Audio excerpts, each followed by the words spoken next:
भगवान कृष्ण ने श्रीमद् भगवद गीता में सिखाया कि हमेशा अपने कर्म करो और फल की चिंता मत करो। आत्मा अजर अमर है, इसलिए मृत्यु का भय त्याग दो। सच्चा सुख मन और आत्मा को नियंत्रित कर भक्ति और सत्य के मार्ग पर चलने से ही प्राप्त होता है। आइए सुनते हैं अरुण वर्मा भक्ति की शक्ति, एक प्रेरणादायक कहानी। अगर आप चैनल पर नए हैं तो वीडियो को लाइक और चैनल को सब्सक्राइब करना ना भूलें। प्राचीन समय की बात है। एक छोटे से गांव में एक साधारण और गरीब किसान रामू अपनी पत्नी सीता और बेटे गोपाल के साथ रहता था। रामू बेहद मेहनती और ईमानदार था। उसकी रोजी रोटी केवल खेतों से ही चलती थी। वह दिन भर अपने खेत में काम करता, पर कई सालों से सूखा पड़ने के कारण फसलें बर्बाद हो रही थीं। धीरे धीरे कर्ज का बोझ बढ़ता जा रहा था। रामू भक्ति में विश्वास रखता था। हर सुबह वह अपने गांव के शिव मंदिर में जाकर भगवान शिव की पूजा करता और उनसे अपनी परेशानियां साझा करता।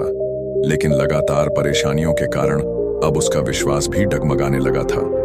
एक दिन जब उसके बेटे गोपाल ने भूख से रोते हुए रोटी मांगी तो रामू की आंखें भर आईं। उसने सोचा, क्या भगवान वाकई मेरी प्रार्थनाएं सुनते हैं? अगर सुनते तो मेरी ऐसी दशा क्यों होती?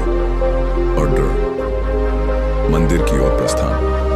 निराश होकर रामू ने अपनी पत्नी से कहा, मैं आज भगवान से अपना उत्तर मांगने जाऊंगा। अगर भगवान मेरी मदद नहीं कर सकते तो मुझे समझ आ जाएगा कि मुझे अब क्या करना है।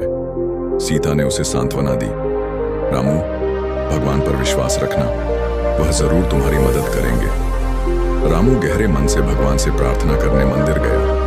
वहां जाकर उसने शिवलिंग के सामने सिर झुकाया और कहा, हे महादेव, मैंने हमेशा सच्चे दिल से आपकी पूजा की है, फिर भी मेरी फसलें बर्बाद हो रही हैं। मेरा परिवार भूखा है और मैं कर्ज में डूबा हुआ हूँ। क्या मेरी भक्ति में कोई कमी है? कृपया मुझे मार्ग दिखाइए। अरबारन्ना। महात्मा से मुलाकात। मंदिर में एक महात्मा बैठे थे। उन्होंने रामू की बात सुनी और मुस्कुराते हुए कहा, बेटा, भगवान हर भक्त की सुनते हैं, लेकिन वह परीक्षा भी लेते हैं। यदि तुम्हारा विश्वास अडिग है तो भगवान तुम्हें सही समय पर आशीर्वाद देंगे। लेकिन याद रखना, भगवान उनकी मदद करते हैं जो खुद अपनी मदद करने की कोशिश करते हैं। रामू ने महात्मा की बात सुनी और उन्हें प्रणाम किया। वह मन ही मन सोचने लगा, शायद मुझे और मेहनत करनी होगी और साथ ही भगवान पर विश्वास बनाए रखना होगा। कारण असली परीक्षा शुरू होती है।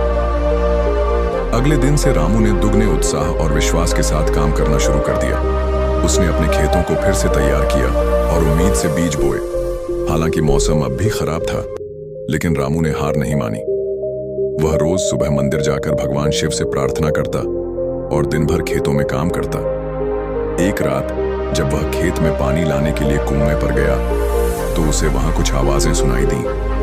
वह चौकन्ना हो गया और ध्यान से सुनने लगा। उसने देखा कि कुछ चोर उसके पड़ोसी के खेत से अनाज चुराने की योजना बना रहे थे। रामू ने तुरंत अपने गांव वालों को इकट्ठा किया और चोरों को पकड़ लिया। यह देखकर गांव वाले रामू की ईमानदारी और निडरता की प्रशंसा करने लगे। डरोन्नाम भगवान की कृपा। इस घटना के कुछ ही दिनों बाद मौसम अचानक बदलने लगा।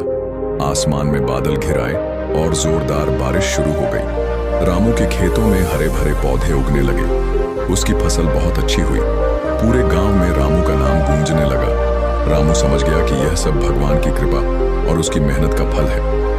उसने गांव वालों को बुलाकर कहा, सच्चे दिल से भगवान पर विश्वास रखने और मेहनत करने से ही जीवन में सफलता मिलती है। भगवान हमारी परीक्षा लेते हैं, लेकिन हमें कभी अकेला नहीं छोड़ते। संदेश।